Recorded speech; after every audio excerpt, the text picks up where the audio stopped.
우리 하나님 말씀 보도록 그렇게 하겠습니다. 하나님 말씀은 창세기 42장입니다.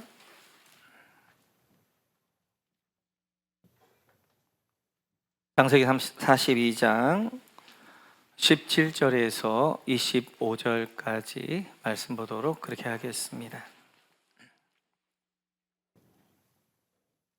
창세기 42장 17절 같이 있습니다.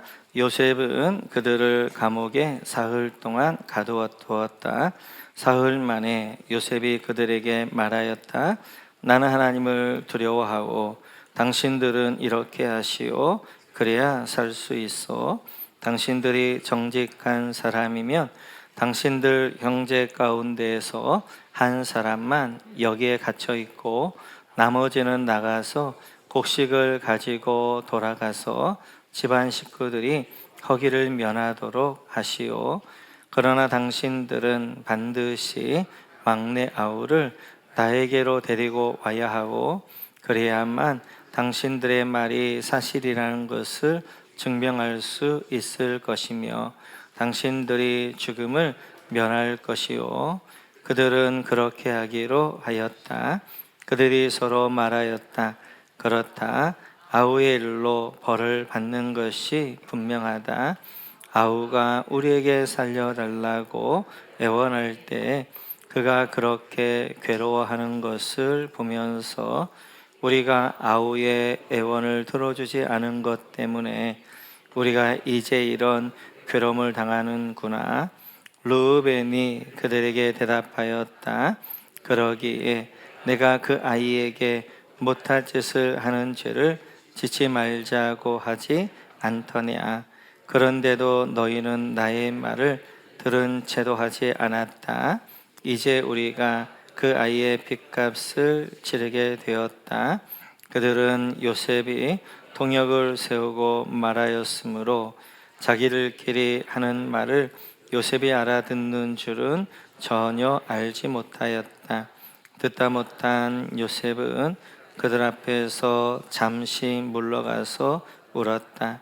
다시 돌아온 요셉은 그들과 말을 주고받다가 그들 가운데에서 시몬을 끌어내어서 그들이 보는 앞에서 끈으로 묶었다.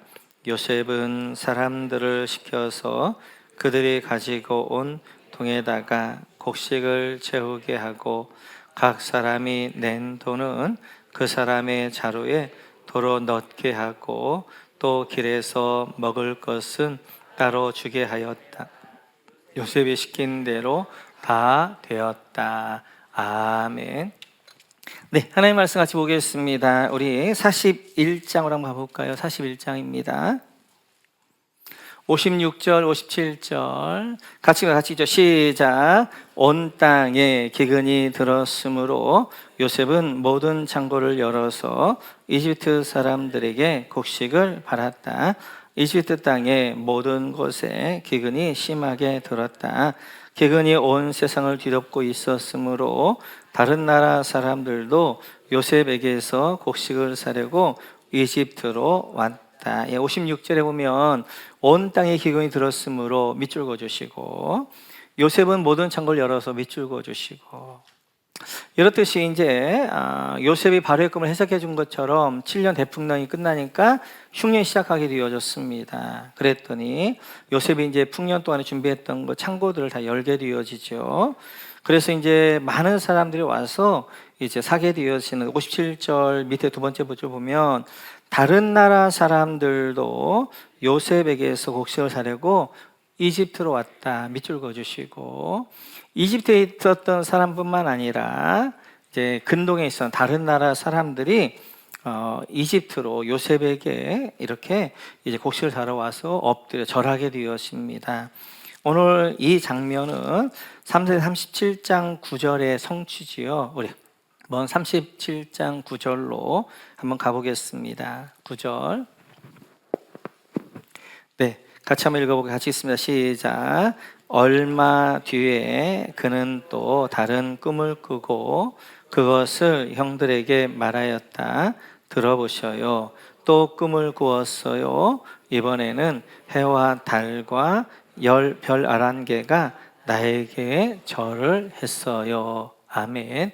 오늘 이 꿈은 그겁니다. 하늘 해와 달과 별, 온 열방이 이제 하나님 앞에 돌아오는 것, 요셉에게 절하는 것, 하나님께 돌아오는 것인데, 그래서 오늘 이제 곡식을 구하려고 온 열방의 사람들이 이제 요셉에게 가서 절을 하는 것, 그 꿈이 지금 요셉에게 완성되어졌습니다.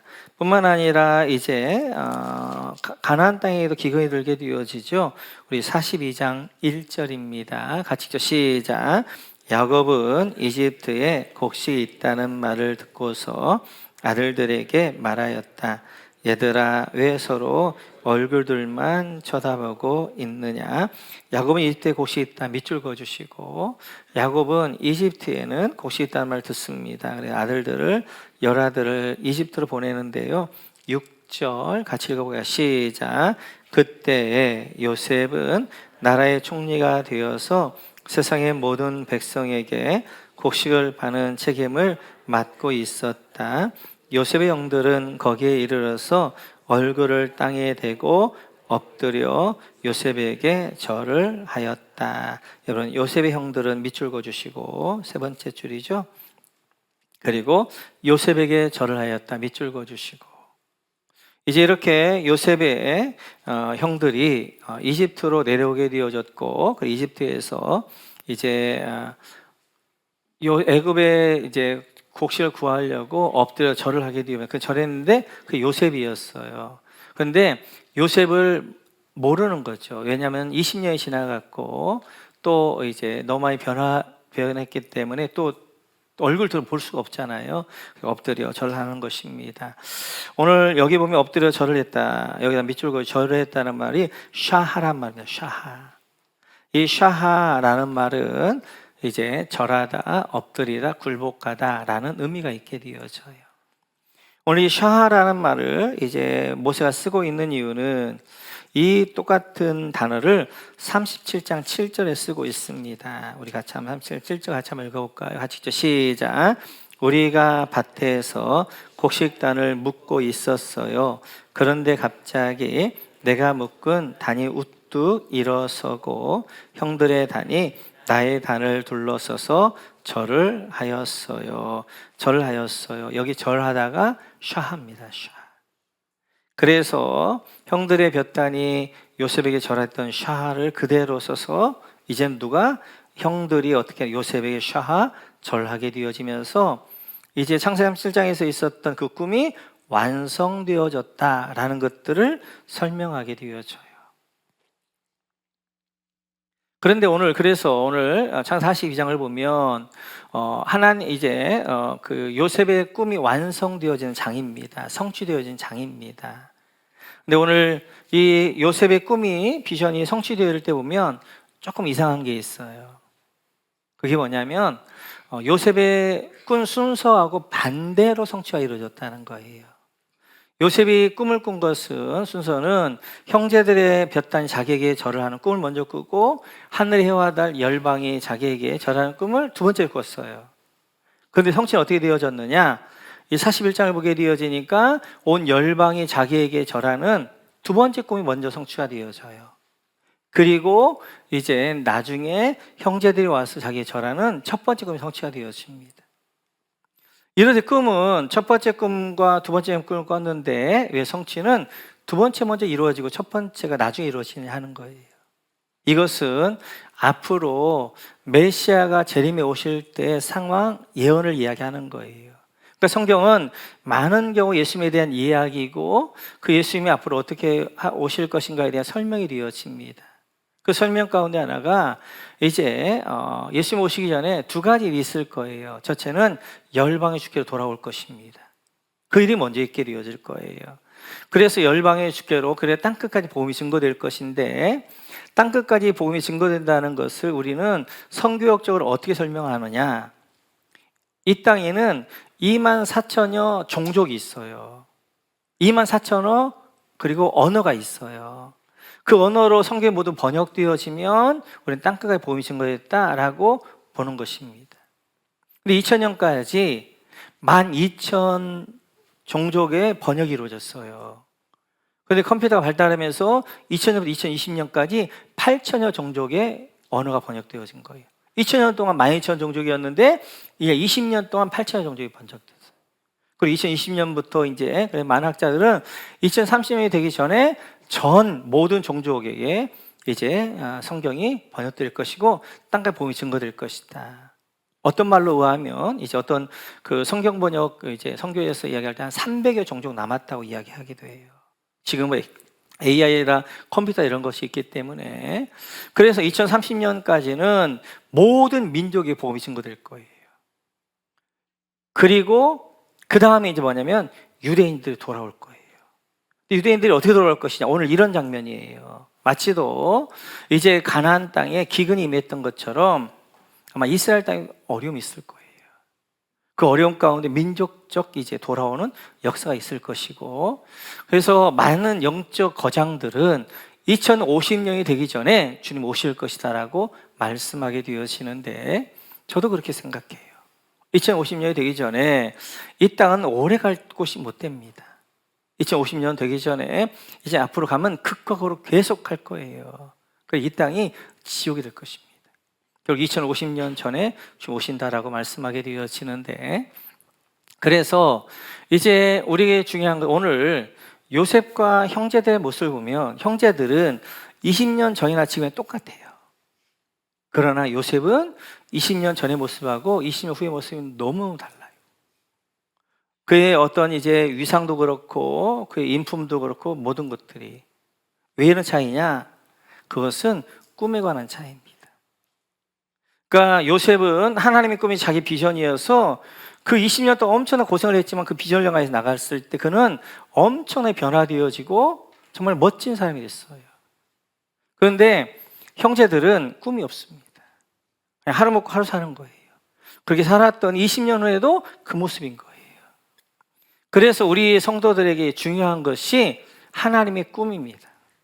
하나님의 그 꿈이 내 비전 되어지는 것이 중요하게 되어져요. 그럼 하나님의 꿈이 뭔가, 하나님의 소원이 뭔가, 우리 같이 한번 베드로서를 한번 볼까요? 같이 읽죠. 베드로서 같이 시작. 하나님께서는 아무도 멸망하지 않고 모두 회개하는 데 이르기를 바라십니다. 이게 하나님의 소원이에요.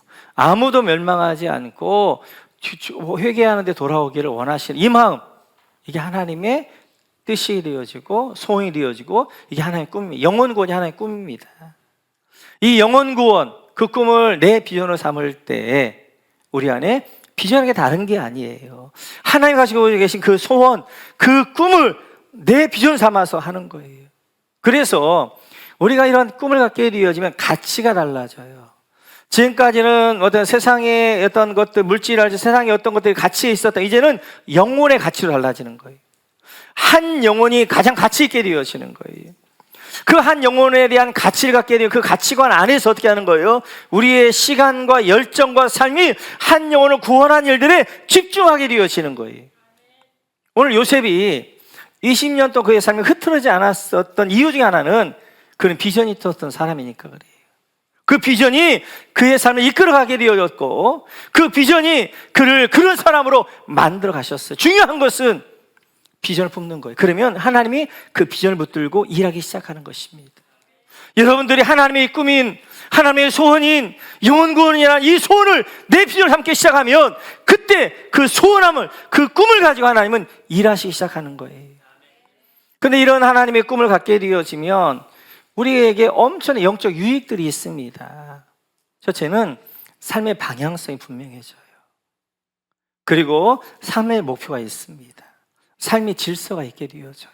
그러다 보니까 삶이 낭비하지 않는 삶을 살게 되어지고 그리고 살았을 때 허무하다라는 것이 아니라 충만한 삶이 되어져요. 또 우리 안에 비전이 있고 이 이제 한 영혼의 가치를 가지고 나갈 때 사단의 미혹을 물리칠 수 있는 힘이 있게 되어지고 순종해 나갈 때 성령의 충만함과 능력이 우리 가운데 부어질 줄 믿습니다. 우리 모두도 우리가 큰 꿈이 아니라 한 영혼에 대한 꿈을 꾸고 그리고 그 가치를 알아서 내 주변에 있는 영혼들을 내가 이제 전도해야 되겠다 이런 마음을 가지고 이제 벽돌 하나 쌓는 마음으로 한번 기도하고 한번 섬기고 이렇게 되어질 때 우리 삶에 영적으로 엄청난 유익함들이 있게 되어지는 거예요.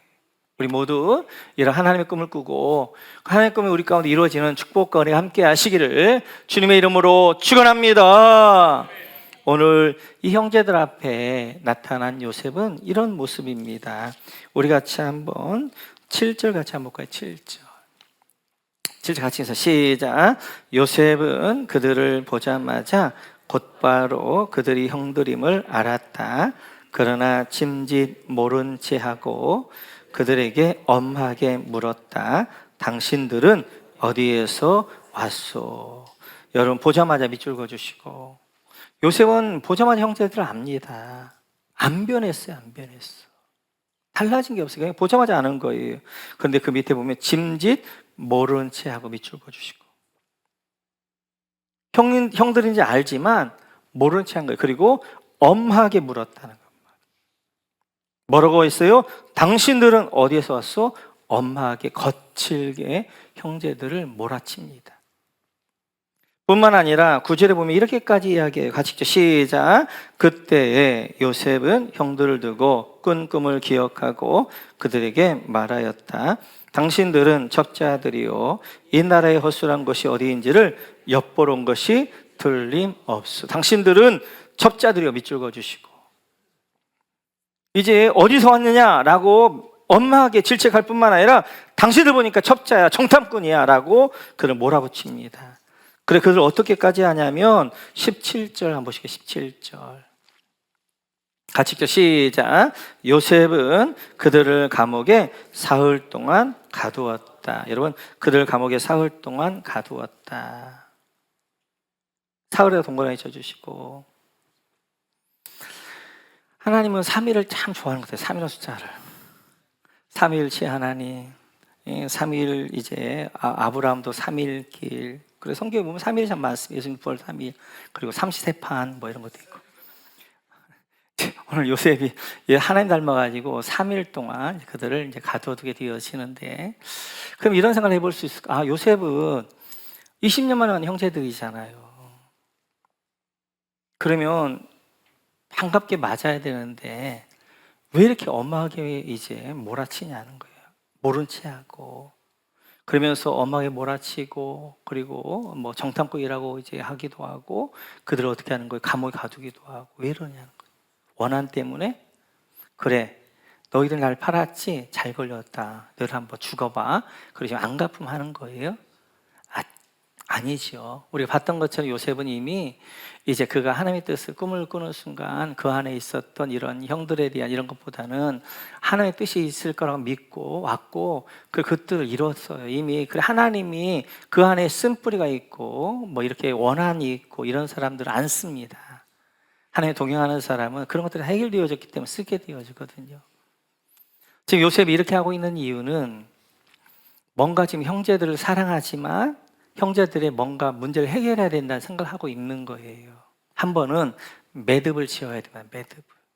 그래서 지금 형제들의 그냥 이제 뭐 이렇게 가가지고 그냥 반갑게 맞아주고, 그냥 그러면 그냥 이제 뭐 즐겁고 뭐 좋을 수 있지만, 그렇게 되어지면 형제들 안에 깊은 뭔가가 해결이 안 되어지는 거예요. 그래서 지금 요셉은 이렇게 하고 있고, 그러자 이렇게 몰아붙이자 그들 안에 있었던 것이 나오는 거예요. 같이 한번 우리 21절 같이 한번 읽어볼까요? 21절 같이 읽죠. 시작. 그들이 서로 말하였다. 그렇다. 아우의 일로 벌을 받는 것이 분명하다. 아우가 우리에게 살려달라고 애원할 때 그가 그렇게 괴로워하는 것을 보면서도 우리가 아우의 애원을 들어주지 않은 것 때문에 우리가 이제 이런 괴로움을 당하는구나. 21절 첫 번째 보면 아우의 일로 벌을 받는 것이 분명하다. 저 밑에 줄에 보면 우리가 이제 이런 괴로움을 당하는구나. 이제 요셉이 형들을 몰아쳤더니, 거세게 했더니 그 안에 있었던 것들이 툭 나오는 거예요. 그게 죄책감입니다. 죄책감. 그러니까 이 형들은 20년 동안 죄책감에 시달린 거예요. 뭔 조그만 안 되어온 일이 있으면, 우리에게 애원하며 살려달라고 했던 그 요셉을 팔아서 이런 내가 당하나? 이런 죄책감이 계속 그들을 묶었어요. 그래서 이 형제들 안에 깊은 쓴뿌리가 있어요. 그 쓴뿌리가 죄책감이에요. 죄책감. 이 죄책감에 쓴뿌리가 있다 보니까 그들은 하나님의 풍성함을 경험하지 못하게 되어 이 죄책감에 늘 시달렸어요. 오늘 요셉은 이 형제들의 죄책감을 해결해 주고 싶은 거예요. 형제들을 그냥 맞아들이면, 사랑 맞아들면 좋겠지만, 그러나 그렇게 해서 그 안에 어떻게 하냐, 죄책감이 툭 튀어나오게 하는 것입니다. 우리 안에도 굉장히 쓴뿌리가 뭐냐면 죄책감이라는 쓴뿌리예요. 죄책감. 이게 해결 안 되어지면 이 죄책감이라는 쓴뿌리가 계속해서 내 삶을 지배합니다. 그래서 하나님의 뜻을 분별할 수 있는 것들을 막아버려요. 그리고 모든 것들을 그 죄책감과 연결시켜져 버리면서 그냥 그렇게 한단 말이에요. 그래서 우리 안에 죄 회개도 중요한데 우리 안에 있는 죄책감이라는 쓴뿌리가 캐내어져야 돼요. 오늘 이제 요셉은 형들을 맞아들이는 것 얼마나 맞아들일 수 있지만, 그러나 그 안에 있는 죄책감이 지금 20년 동안 형제들 괴롭혔는데 그 죄책감으로 계속 살다 보게 되면 형들이 파멸되어지니까 이 죄책감을 해결해야 그 다음 것을 해결할 수가 있으니까 형제들을 몰아붙이고 있어요. 마찬가지입니다. 하나님이 우리를 때때로 삶 가운데 몰아붙일 때가 있어요. 그때 많은 경우에 우리 안에 있는 쓴뿌리를 캐내고 싶을 때가 있습니다. 그래서 우리 안에 이제 오늘 이 형제들은 그 안에 있었던 그래서 이 죄책감이라는 건 뭐냐면 중요한 것이 치료가 되어져야 돼요. 그러기 위해서는 내가 인정하고 고백해야 됩니다. 오늘 형제들 안에 있는 죄책감을 어떻게 인정하고 고백하도록 지금 계속해서 요셉이 몰아붙였던 형제들 어떻게 툭 그것들을 인정하고 고백하게 되어지는 거잖아요. 그때 하나님이 치유하게 되어지는 거예요. 그래서 죄책감은 하나님이 주신 게 아닙니다. 하나님은 우리가 죄를 지었어요. 죄를 지었을 때 죄를 고백하게 되어지면 다시는 기억하지 않는다는 거예요. 완전 용서예요. 그런데 사탄이 그 죄를 지었는데 이제 어떻게 하는 거예요? 회개했음에도 불구하고 우리 안에 죄는 용서를 받았는데 죄책감이 남게 하는 거예요. 그리고 그 죄책감이 남아서 계속해서 나를 어떻게 내 쓴뿌리가 되어지면서 내 삶을 지배하는 거예요. 그래서 여러분들이 이제 죄책감이 만약 지금 있다 그러면 오늘 하나님이 이제 이 예배를 통하여서 내 안에 있는 계속 내가 죄책감 때문에 시달리고 있다, 뭔 일이 있을 때마다 내가 그때 그거에서 그랬나, 이런 죄책감들이 있으면 인정하셔요. 하나님, 내 안에 이런 죄책감이 있습니다. 내가 아직 죄가 해결되지 않은 것 같습니다. 그리고 두 번째는 고백하세요. 하나님 앞에, 하나님, 내가 예전에 이런 죄를 지었습니다. 이렇게 했습니다. 용서해 주십시오. 하나님 앞에 죄 용서를 구하세요. 그리고 가능하다면 그 죄 용서를 구한 다음에 그거에 대한 대가를 지불하세요. 여러분들이 변상해야 되고, 여러분들이 용서를 구할 거면 용서를 구하고, 안 되면 편지라도 카톡라도 해서 용서를 구하시고, 그것이 어렵더라도 주 앞에 여러분들이 고백하는 순간 하나님이 다 잊게 하시는 거예요. 그 다음에 죄책감들이 일어날 때 십자가 보혈로 씻는 거예요. 선포하는 거예요. 더 이상 죄책감 여러분들 하지 못하도록 해야 되는 것이고, 그래서 여러분들 오늘 이 예배 때 아니면 여러분들의 삶 가운데 계속해서 몰아넣어서 죄책감이 딱 떠오르게 하는 것들 중에 하나는 그 죄책감을 해결하자는 거예요. 해결하셔야 돼요. 그래야 이 죄책감이 여러분 해결하셔야 이것이 계속 여러분을 지배하면 하나님은 여러분들 지금 어떻게 하는 거예요? 고난 가운데 지금 정금같이 나오게 하려고 지금 하나님께서 하시는데 모든 걸 죄책감으로 그냥 어떻게 하는 거예요? 그냥 우리가 다 무마시켜버린단 말이에요. 그러면 하나님이 내 안에서 일하시는 것들을 죄책감이 어떻게 하는 거예요? 막아버리게 되어지는 거예요. 그럼 하나님이 지금 나를 해결하고 나를 치료하고 나를 지금 만져주시려고 하는 목적이 어떻게 하는 거예요? 죄책감으로 다 새나가 버리는 거예요. 그리고 굉장히 죄책감 가운데 있으면서 설교를 들으면서 굉장히 죄책감을 내가 하면서 은혜 받은 것 같은데 이건 은혜 받은 게 아니에요. 은혜가 다 쏟아지게 하는 거예요. 쏟아지게 하는 거예요. 그래서 죄책감을 해결하셔야 하나님이 지금 나를 다루고자 하는, 하나님을 나를 만지고자 하는 그 정확한 뜻을 알게 되어지고 그 하나님 앞에 내가 직면할 수가 있단 말이에요. 근데 죄책감이 있으면 하나님 앞에 직면할 수가 없어요. 왜요? 죄책감으로 모든 것들을 다 어떻게 하는, 합리화시켜 버린단 말이에요. 그래서 우리 가운데 반드시 여러분 지금 설교를 들을 때 죄책감이 생각나는 거 있다면 이번 주간에 그 죄책감을 해결하셔야 돼요. 그리고 그 죄책감은 더 이상 여러분들을 지배하지 못하도록 여러분들 계속 어떻게 하는 거예요? 남아있어요. 그때마다 십자가의 보혈로 씻어야 돼요. 십자가의 보혈을 선포해야 돼요. 그 죄책감이 시달리면 안 됩니다. 뿐만 아니라 이렇게 몰아붙이는 것은 형제들을 사랑하고 그 안에 있는 죄책감을 이제 뿌리 꼽게 한 것일 뿐만 아니라 그 일들 하는 요셉의 자세는 이런 자세예요. 우리 24절 같이 한번 읽어볼까요? 24절. 24절 시작. 듣다 못한 요셉은 그들 앞에서 잠시 물러가서 울었다. 다시 돌아온 요셉은 그들과 말을 주고받다가 그들 가운데서 시몬을 끌어내어서 그들이 보는 앞에서 끈으로 묶었다. 여러분, 듣다 못한 요셉은 밑줄 그어주시고 그 밑에 울었다 동그라미 쳐주시고, 형제들을 몰아붙이는 거친 손이지만 그 마음은 따뜻한 마음이에요. 부드러운 마음이에요. 그 마음에 눈물이 있어요. 눈물이 있어요. 형제들이 이제 이렇게 몰아붙이는 모습을 보면서 그 안에 눈물이 있게 되어지고 울게 되어지고, 뿐만 아니라 세심한 돌봄이 있습니다. 우리 25절 같이 한번 읽을까요? 25절 같이 읽죠. 시작.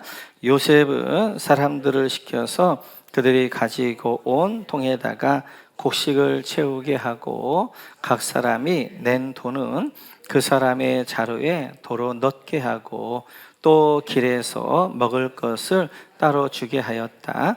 요셉이 시킨 대로 다 되었다. 25절에 보면 여러분 온 통에다가 곡식을 채우게 하고 밑줄 그어주시고, 그래서 이제 요셉은 그렇게 이제 세차에 몰아붙이지만 그가 세심하게 형제를 돌본단 말이, 가지고 온 통에다가 곡식을 채우는데 거기 중간에다가 가득 채웠어요. 가득 채웁니다.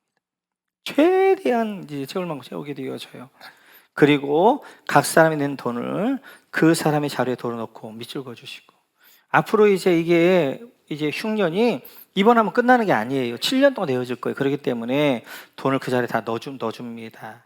그리고 옆에 보면 길에서 먹을 것은 따로 주게 하였다. 밑줄 그어주시고 따로에 동그라미 쳐주시고, 이렇게 집에서 가져온 자루 준비해온 것들 하나도 놓치지 않도록 어떻게 하는 거예요? 가는 동안에는 먹을 건 따로 주었단 말이에요. 지금 한 손은 거칠게, 지금 험하게, 지금 엄하게 형제들을 몰아붙이지만 한 손은 어떻게 하는 거예요? 그들을 따뜻한 마음으로, 세심함으로 돌보고 있단 말이에요.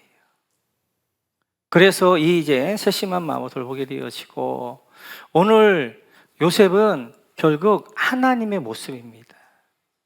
하나님은 두 개의 손을 가지고 있는 거예요. 하나는 아버지의 엄한 거친 손이 있는가 하면, 또 하나는 어머니의 따뜻하고 부드럽고 사랑스러운 손이 있는 거예요. 제가 저번에 옛날에 한번 보여줬던 렘프란트의 탕자의 귀향을 보게 되어지면 보여주시겠어요? 탕자의 아버지가 이제 탕자를 이제 안고 있는데 두 손을 보세요. 손이 다릅니다. 그죠? 지금 한 손은 투박한 아버지의 손이에요. 한 손 예쁜 엄마의 손이 부드러운. 이게 하나님의 손이에요. 하나님의 손. 우리를 다뤄가시는데 하나님이 이렇게 다뤄가시는 거예요. 때때로 거칠게 우리를 다뤄가실 때가 있어요. 내 안에 있는 쓴뿌리, 내 안에 견고한 친, 내 안에 죄에 나를 다듬어가게 그렇게 하시기도 하고, 또 한 손으로는 하나님이 부드럽고 사랑스럽고 잡아주시는, 그리고 끝까지 이제 하시는, 그리고 우리 치료하시는 따뜻한 엄마의 손을 우리 인도하시게 되어져요. 이 양손이 우리를 어떻게 하는 거예요? 우리를 붙들고, 이 양손이, 그래서 거친 손만을 하게 되면 우리는 다 넘어져 버립니다. 거친 손으로 우리를 몰아가지만 한쪽에서 어떻게 어머니의 따뜻한 손으로 우리를 붙잡고 있고, 그러면서 우리를 이제 세워가는 것들을 보게 되어져요. 오늘 요셉도 마찬가지였어요. 형제들 향하여, 사랑하는 형제들 향하여서 세차게 몰아치는 거친 손이 있는가 하면 따뜻한 마음으로 세심하게 돌보았던 것처럼 우리 하나님도 그러십니다. 그래서 여러분을 때때로 하나님의 세차게 거칠게 여러분 다루시고 몰아가실 때가 있을 거예요. 그 손만 보지 마시고 그 손 뒤에 있는 하나님의 또 다른 손, 어머니와 같은 따뜻한 손, 나를 만지시고 치유하시고 회복하시고 끝까지 놓지 않고 나를 이제 하시는 그 손을 보셔야 되고, 설교도 마찬가지예요. 설교도 두 가지입니다. 하나는 아버지와 같이 거칠게 투박하게 막 쏘아붙이고 어떤 때 보게 되어지면 막 얼굴 화끈거릴 정도로 아 목사님 나들으러 하시나? 이렇게 막 느낄 정도로 막 그렇게 들릴 때가 있단 말이에요. 거칠게 할 때가 있어요. 또 어느 때는 어떻게 하는 거예요? 그 엄마의 따뜻한 손처럼 나를 치유하게 되어지고 회복하게 되어 따뜻하게 만져주시게 되어지고 내가 그 앞에 짐을 내려놓게 하게 되고 그럴 수 있단 말이에요. 이렇듯이 하나님 인도는 또 설교는 그럴 수 있어요. 그렇게 막 몰아칠 때 내 안에 찔림이 있게 되어요. 그러면 우리 모두는 베드로의 청중들처럼 내가 어찌할꼬 하나님 나를 수술하자고 할 때 하나님 내가 이 아픈 부분 이 병든 부분을 내가 치료하기 원합니다. 내어놓고 나갈 때 수술하시면서 치유하시면서 회복하게 되어지는 거예요. 이 한 주간도 아니 앞으로 우리 인생 가운데 이 두 손으로 하나님의 이제 아버지 같은 거칠고 투박한 손으로 또 한 손은 어머니의 따뜻하고 그리고 사랑스러운 손으로 우리 이끌어 가실 때 이 두 손을 통하여 우리를 만들어 가시는 역사가 함께 하기를 주님의 이름으로 축원합니다.